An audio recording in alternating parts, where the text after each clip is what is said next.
Um outro tipo de encoder que nós iremos estudar aqui é o encoder absoluto. Qual é a diferença do encoder absoluto por encoder incremental? Bem, o encoder absoluto, mesmo que eu venha desligar, desenergizar este encoder, ao religar o meu sistema, ele vai me dar a posição atual que ele se encontra, tá ok? E ele trabalha de uma maneira parecido, né, com uma codificação binária. Porém, eu vou aumentar o número de fotocélulas, tá ok? Notem que lá nós só tínhamos dois canais, o canal A e B no encoder do tipo quadrature. Aqui nós iremos aumentar o número de células células. Aqui eu iria aumentar o número de células, né, sensíveis ali à luz, fotocélulas, e a partir daí ele vai me dar a posição do meu encoder.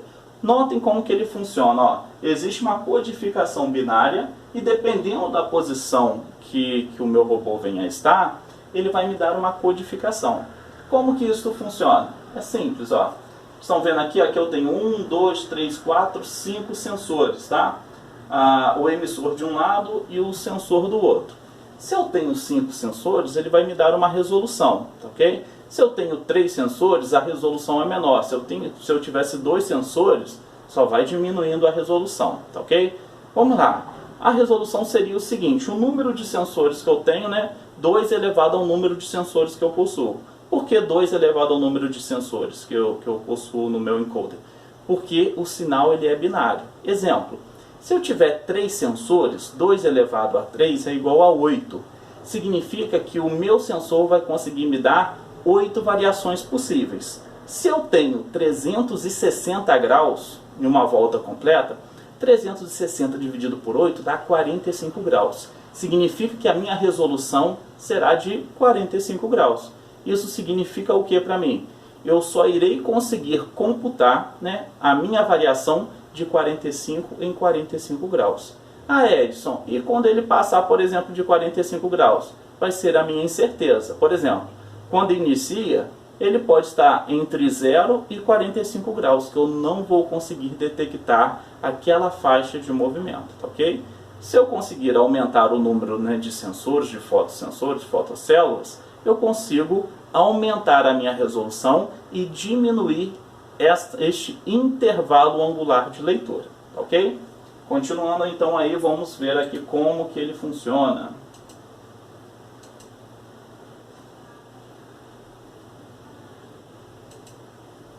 Então nós temos aqui o disco, neste caso aqui ele é perfurado com uma codificação binária. Eu tenho aqui os 3 sensores, as 3 fotocélulas, aqui eu tenho o meu emissor. Quando o meu disco vai girando, esses fotossensores vão sendo acionados, e aí me mandando uma codificação. Esta é a codificação binária e esta é a codificação em decimal, tá ok? Ó, 4, 5... 6, posição 6 e a posição 7. Só lembrando que a variação é de 8, porque varia de 0 a 7, ok? Ó. Então, mesmo que ele venha parar em uma posição e ser desenergizado, ao ser reenergizado, ele vai me enviar aquela posição que ele se encontra. Mas como eu falei para vocês, a resolução também é importante. Quanto maior o meu número de células, né, de leitura, maior vai ser a minha resolução e menor vai ser a variação angular que eu vou conseguir fazer a leitura, que eu vou conseguir perceber no meu sistema, tá ok?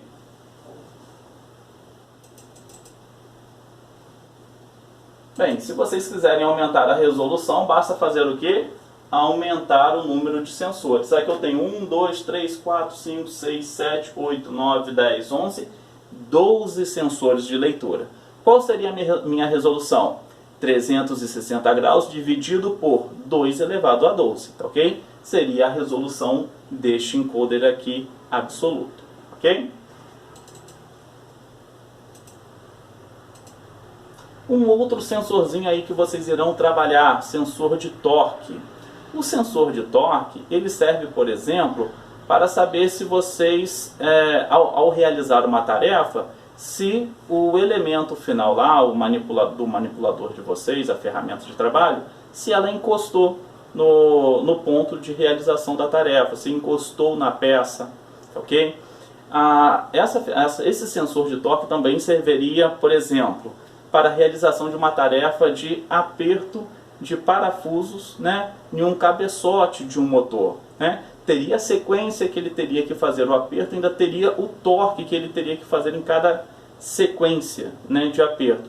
Isso para evitar a curvatura daquele cabeçote, evitar, por exemplo, que as juntas, né, viessem a ser danificadas, que o óleo do motor viesse a vazar.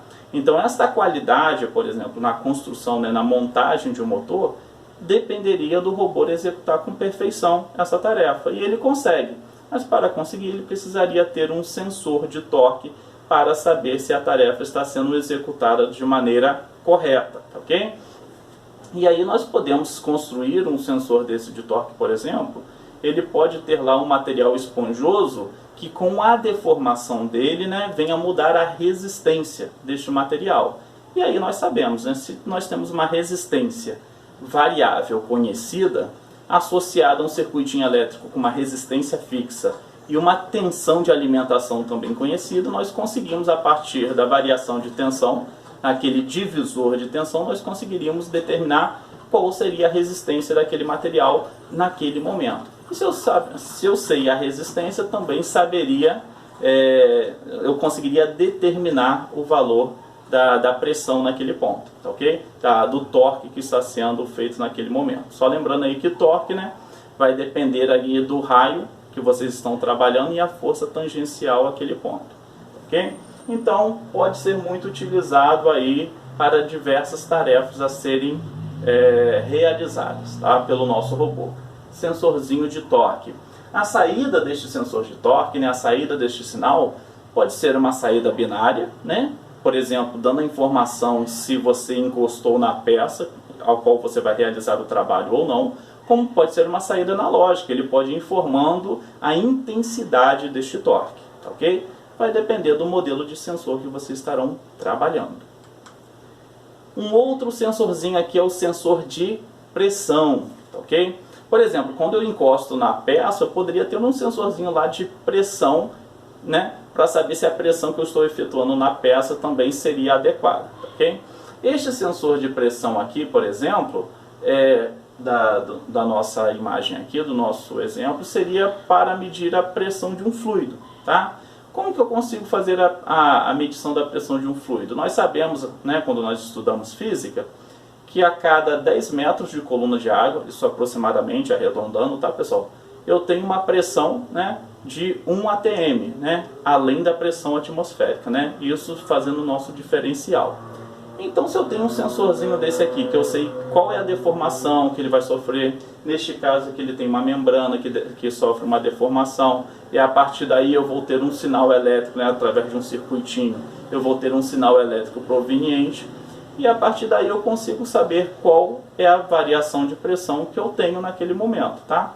Se ele me dá, por exemplo, um retorno de 0,1 atm de pressão, eu saberia que eu teria uma coluna d'água de 1 metro, tá, ok? Lógico que mudando o fluido, vocês teriam que fazer essa conversão de pressão em relação lá à densidade daquele fluido, né, ou daquele líquido que vocês estariam trabalhando, tá, ok? Então, este é um sensor de pressão. Neste caso aqui, existem vários tipos de sensores de pressão que podem ser que vocês venham utilizar. Por exemplo, existe um sensor de pressão do tipo absoluto. O sensor de pressão absoluto é o seguinte: ele te dá a pressão comparando ou sendo relativo ao vácuo, ok? Ele sempre vai estar comparando com uma referência. Mas neste caso, como a pressão é absoluta, ele vai te dar em relação ao vácuo ou quase vácuo, ok? Neste tipo de sensor. Existe o sensor de pressão manométrica. O sensor de pressão manométrica, ele vai te dar o diferencial de pressão em relação à pressão atmosférica naquele lugar, ok? Variou a pressão atmosférica, varia a referência dele, ok? Então ele vai sempre comparar a pressão no local em uma das entradas, né, que ele tem como referência, com a segunda entrada, que é a pressão que você vai ler, ok? Neste caso, deste exemplo que eu passei para vocês da leitura, né, da coluna de água, uma das entradas ficariam a pressão atmosférica local. E aí você conseguiria detectar na outra entrada esta variação, ok? Existe também um sensor de pressão do tipo gauge ou selado, tá? Esse daqui, a diferença é que a outra referência é uma referência fixa, tá? É uma referência que você pode ajustar e deixá-la fixa. Pode ser o vácuo? Poderia ser o vácuo, mas já tem um sensor ali que já trabalha com isso. Até para você ter o vácuo ali como referência é um pouquinho mais difícil, tá ok? Mas aqui você poderia ajustar uma pressão fixa e comparar na outra entrada, tá ok? E a pressão diferencial é quando você utiliza as duas entradas, por exemplo, para ler colunas de líquidos diferentes ou até do mesmo líquido, para saber lá pela diferença, por exemplo, se é conhecida a altura, a coluna de água, por exemplo, e você coloca as duas entradas, né, no sensor de pressão diferencial e consegue ler a pressão, você consegue determinar, por exemplo, a densidade daquele líquido, tá ok? Então, um sensorzinho de pressão. Um outro sensor aqui que eu vou passar para vocês é o strain gauge, tá? O strain gauge é um sensor variável, tá? Uma resistência, melhor, né? É um resistor variável, a sua resistência varia, tá ok? E ela varia com a sua deformação. Lá no início eu cheguei a falar para vocês do encoder para fazer a leitura de movimentação, né? De movimento, de posição. Mas vocês poderiam utilizar lá também um outro sensor que é um resistor variável, que é o potenciômetro, tá? A única diferença lá, fazendo essa observação, né, do encoder, né, para um potenciômetro, que o potenciômetro ele é analógico. E o sinal dele de saída, neste caso em tensão, pode vir com ruído. Vocês teriam que fazer um tratamento, tá ok? Mas também pode-se utilizar o potenciômetro, tá, como um sensor de posição, tá ok? No robozinho de vocês. Se vocês estiverem fazendo aí algum projeto, vocês poderiam utilizar. E aí vai depender da qualidade do potenciômetro. Se utilizarem um potenciômetro de precisão, vai ficar bem bacana, tá ok? Então este é um resistor que ele varia de acordo com a sua deformação. E ele é muito utilizado, por exemplo, pode ser utilizado em uma célula de carga.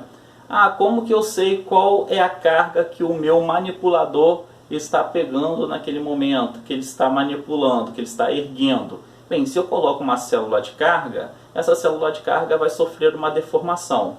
Nessa deformação, vai mudar a resistência deste meu resistor strain gauge, tá? E aí, mudando essa resistência, novamente, se eu tenho um circuitinho apropriado, com uma tensão fixa e com outro resistor fixo, e eu sei qual é a razão da variação da resistência com a carga, que dá essa variação, né, neste corpo, nessa deformação, eu consigo estipular qual é a massa que está sendo erguida naquele momento, qual é o peso que o meu robô está erguendo, tá ok? Então é um sensorzinho que pode ser utilizado numa célula de carga. Eu posso colocar um sensor deste, por exemplo, no elo do meu robô, por uma questão de segurança, para saber se a deformação que ele está sofrendo, né, ao levantar uma carga, está dentro dos parâmetros de segurança, tá ok? Então é um sensorzinho que nós podemos utilizar aí em diversas aplicações, ok? Então, pessoal, existe na verdade uma gama de sensores que vocês poderão utilizar na robótica. Outros sensores que vocês poderão utilizar, por exemplo, sensor magnético ou encoder magnético, é quando você precisa pegar a posição de uma peça, né, no seu robô, mas sem que haja um contato mecânico entre sensor e a peça. Pode ser um sensor capacitivo, né? Vocês podem utilizar sensor capacitivo, sensor indutivo. O sensor capacitivo, né, diferenciando ali do sensor magnético, o sensor magnético, por exemplo, ele vai detectar se uma peça de metal ou se parte de uma peça de metal está passando próximo ao sensor. Sensor capacitivo, que aí você pode trabalhar com peças não metálicas, tá ok? Isso quando você tiver essas peças na proximidade do seu sensor. Tem sensores ópticos, né? Tem sensor de efeito Hall. Por exemplo, eu quero saber a distância que a peça está do meu sensor. Dependendo, né, dessa distância, você vai precisar de um sensor de efeito Hall. Se nessa peça também tiver um ímã, né, um campo magnético, e no giro deste campo magnético, um sensor de efeito Hall ele vai conseguir determinar qual é a posição angular dessa peça. Um robô de inspeção de galeria.